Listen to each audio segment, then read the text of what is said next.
I used to go to the house in Riverdale, and that was my first time to maybe, I didn't play because the string group was, I don't think the old man, I don't remember whether the old man even had a piano. I don't think he did at the house in Riverdale. But he had wonderful food, wonderful. His wife cooked magnificent Italian structure. And we'd have chamber music. And a violinist who won Naumburg on the violin and possessed a magnificent instrument was also a scientist and built the first stereo. His name was David Sarcer. He and Avery Fisher had a little shop across the street, across the river in Brooklyn, but a big sign, Avery Fisher Electronics. And I remember them putting together what became stereo and putting it together because they were trying to educate Mr. Toscanini. Hated recording and hated microphones. He would immediately scream.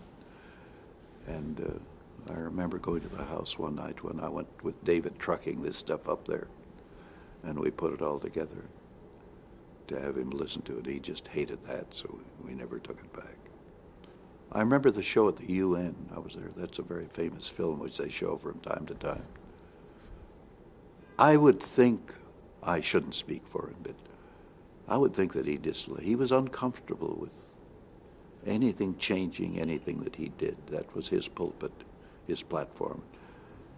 And I think if anybody would have ever told Mr. Toscanini, look this way, he would hit him with a baton, you know. He was very self-centered, fantastic conductor in certain repertoire.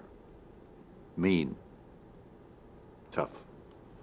He taught me overtures that are not played anymore, standard overtures, because the whole symphonic platform has changed. They play, you know, to gather coins for the realm, they play somebody's modern music to open, where they used to do all the standard overtures. And Toscanini, I think, made it possible for me. I think he gave me about a dozen overtures standard that when I started being a serious conductor and working with different orchestras, and especially when I went back to Germany and England, it was because of what he had taught me.